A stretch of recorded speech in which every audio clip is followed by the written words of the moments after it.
இன்றைக்கு தமிழ்நாடு முழுவதும் பத்திரிகையாளர் சந்திப்பு நடந்து கொண்டிருக்கின்றது.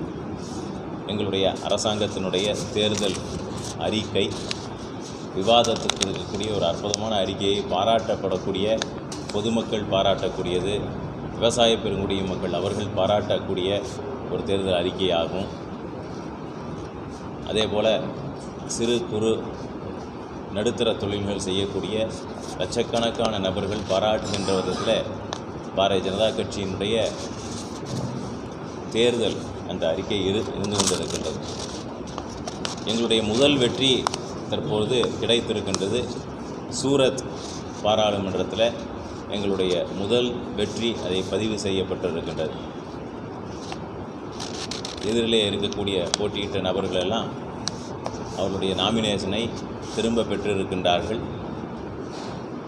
அந்த ரீதியில் பாரதிய ஜனதா கட்சியின் சார்பாக போட்டியிட்ட வேட்பாளர் இன்றைக்கு வெற்றி பெற்ற வேட்பாளராக அறிவித்திருக்கின்றார். அதனால் இந்த பாராளுமன்ற தேர்தலுடைய முதல் வெற்றி குஜராத்திலே இருந்து துவங்கி இருக்கின்றது. அதற்கு கூட நம்முடைய பெருமைமிகு பிரதமர் நரேந்திர மோடி அவர்களுக்கும் இருக்கக்கூடிய மக்களுக்கும் நன்றிகளை தெரிவித்துக் கொள்கின்றோம். ஆனால் நாடு முழுக்க மிகுந்த பரபரப்பை ஏற்படுத்துகின்ற ஒரு தேர்தலாக இருக்கின்றது. இந்த முறை நிச்சயமாக குறைந்தபட்சம் 400 இடங்களும், அதிலும் நம்முடைய தமிழகத்தில் அத்தனை இடங்களிலும் ஒரு மிகப்பெரிய ஒரு எழுச்சி காண முடிகின்றது. அதிலும் குறிப்பாக நான் போட்டியிட்ட நம்முடைய திருப்பூர் பாராளுமன்றத்தில் ஒரு நல்லதொரு ரிசல்ட்டை நீங்கள் எதிர்பார்க்கலாம். நம்முடைய அண்ணாமலை அவர்களுடைய பரபரப்பான அந்த சுற்றுப்பயணம் அத்தனை பேருக்கும் உதவிகரமாக இருந்திருக்கின்றது என்று தான் சொல்ல வேண்டும். செல்லுகின்ற இடமெல்லாம் அவ்வளோ பெரிய வரவேற்பு. அதனால் பெரிய ஒரு எதிர்பார்ப்பு. இந்த தேர்தல் அரசியல், தமிழகத்தினுடைய தேர்தல் அரசியலில் முதல் முறையாக ஒரு மிகப்பெரிய ஒரு மாறுதலையும் ஒரு முன்னேற்றத்தையும் பாரதிய ஜனதா கட்சியின் சார்பாக நீங்கள் பார்க்க போகின்றீர்கள். தமிழகத்தினுடைய ஒரு அரசியல் எழுச்சி என்று சொல்ல வேண்டும். அதற்கு மேல் ஒரு வார்த்தை என்று சொன்னால் அரசியல் புரட்சி நீங்கள் காண இருக்கின்றீர்கள் ஜூன் 4ஆம் தேதி. அதனால் ஒரு நல்ல அரசியல் துவக்கம் பாரதிய ஜனதா கட்சிக்கு இருக்க போகின்றது. மக்களினுடைய ஏகோபத்திய ஆதரவு, அவர்களுடைய நம்பிக்கை, அவர்கள் கொடுத்திருக்கக்கூடிய ஒரு பாஜக கொடுத்திருக்கக்கூடிய ஒரு நம்பிக்கை அத்தனையும் இன்றைக்கு எங்களுக்கு மகிழ்ச்சியை தந்திருக்கின்றது. அதனோடு சேர்த்து நம்முடைய பிரதமர் அவர்களுடைய தொடர்ந்து அவர்கள் செய்து வந்திருக்கக்கூடிய சுற்றுப்பயணம், பல்வேறு விஷயங்களை அவர்கள் சொல்லியிருக்கின்றார்கள். அதையெல்லாம் கூட பத்திரிகை வாயிலாக சொல்ல கடமைப்பட்டு இருக்கின்றோம். அதாவது நம்முடைய ரேஷன் கடையில் கொடுக்கக்கூடிய அந்த பொருட்கள் எல்லாம் இன்னும் 5 ஆண்டுகளுக்கு மீண்டும் கொடுப்பதற்கான அத்தனை வேலைகளும் எங்களுடைய தேர்தல் அறிக்கையில் சொல்லியிருக்கின்றோம். அதனால் தூய்மையான குடிநீர், அத்தனை வீடுகளுக்கும் குழாய் இணைப்பு, அதேபோல் சூரிய சக்தியினால் இயங்கக்கூடிய சோலார் பவர் என்று சொல்லக்கூடிய அதில் இயங்கக்கூடிய வீடுகளுக்கு 100% மானியம்.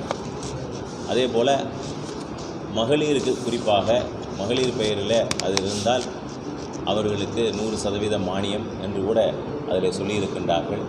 முழுவதுமாக 0 எலக்ட்ரிசிட்டி பில் என்று சொல்லக்கூடிய அந்த திட்டத்தையும் கூட அறிவித்திருக்கின்றார்கள். நம்முடைய வீடுகளுக்கு வரக்கூடிய மின்சார கட்டணம் இனிமேல் கட்ட வேண்டியதே கிடையாது. அது மாதிரி ஒரு சூழ்நிலை ஏற்படும். மின்சார கட்டணம் மட்டும் கிடையாது, அதிலிருந்து வருமானம் ஈட்டி தரக்கூடிய விஷயத்தையும் கூட நம்முடைய பிரதமர் நரேந்திர மோடி அவர்கள் அறிவித்திருக்கின்றார்கள், சோலார் மின் உற்பத்தி மூலம். அதனால் அது ஒரு மிகப்பெரிய ஒரு உந்துதலையும் நாடு முழுக்க அது தந்திருக்கின்றது. இதனால் எங்களுக்கு இன்னும் கூட 400 இடங்களுக்கு மேலே கூட கிடைப்பதற்கான அதிக வாய்ப்பு இருக்கின்றது. ஆயுஷ்மான் பாரத் திட்டத்தில் அத்தனை பேருக்கும் சரியான முறையில், குறிப்பாக தமிழகத்தில் அத்தனை பேருக்கும் அந்த திட்டத்தை கொண்டு போய் சேர்க்கக்கூடிய அந்த வேலையை கூட நாங்கள் எடுத்திருக்கின்றோம். இலவச வீடு, மானியத்தில் வீடு கொடுக்கக்கூடிய அந்த விஷயத்தை அதிகமாக தமிழகத்திலே கூட இனி வர இருக்கக்கூடிய காலகட்டத்தில் அதை அமல்படுத்த இருக்கின்றோம். குறிப்பாக பெண்களுக்கான பல்வேறு திட்டங்கள் பாரதிய ஜனதா கட்சியினுடைய தேர்தல் அறிக்கையில் சொல்லியிருக்கின்றார்கள். சிறு குறு நடுத்தர தொழில்கள் செய்யக்கூடிய இளம் தொழிலதிபராக உருவாகக்கூடிய தன்மையில் இருக்கக்கூடிய மகளிருக்கு அதிக முக்கியத்துவம் கொடுக்கக்கூடிய விஷயத்திலையும் கூட எம்எஸ்எம்இ என்று சொல்லக்கூடிய சிறு குறு நடுத்தர தொழில்களுக்கான மானியங்கள் கொடுத்து கொண்டிருக்கின்றார்கள். இளம் தொழிலதிபர்களை ஊக்குவிக்கக்கூடிய அதை கூட எங்களுடைய தேர்தலில் சொல்லியிருக்கின்றார்கள்.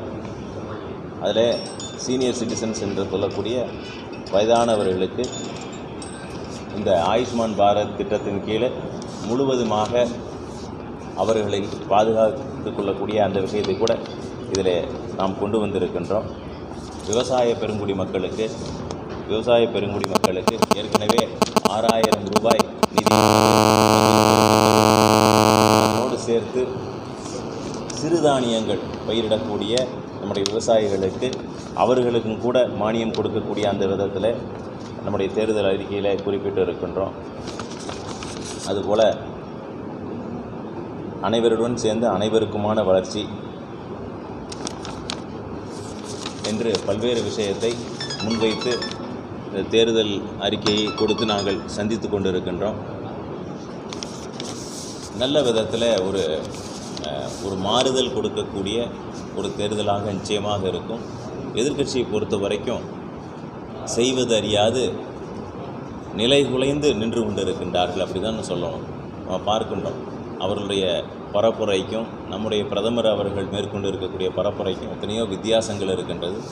இப்பொழுது கூட்டணியே கிடையாது. எல்லாமே எங்கெல்லாம் கூட்டணி என்று சொன்னார்களோ அந்த கூட்டணியெல்லாம் உடைந்து தனித்தனியாக சிதறி அவர்களுடைய பயணம் அப்படி சென்று கொண்டு இருக்கின்றது. எங்களை பொறுத்த வரைக்கும் மிகவும் ஸ்திரமாக சென்று கொண்டு இருக்கின்றோம்.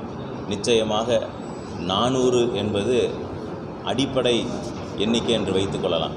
நிச்சயமாக 400க்கு மேல் தான் பாரதிய ஜனதா கட்சியினுடைய கூட்டணி, தேசிய ஜனநாயக கூட்டணி நிச்சயமாக பெறும் என்பதில் எந்த சந்தேகமும் இல்லை. வேறு ஏதாவது கேள்விகள்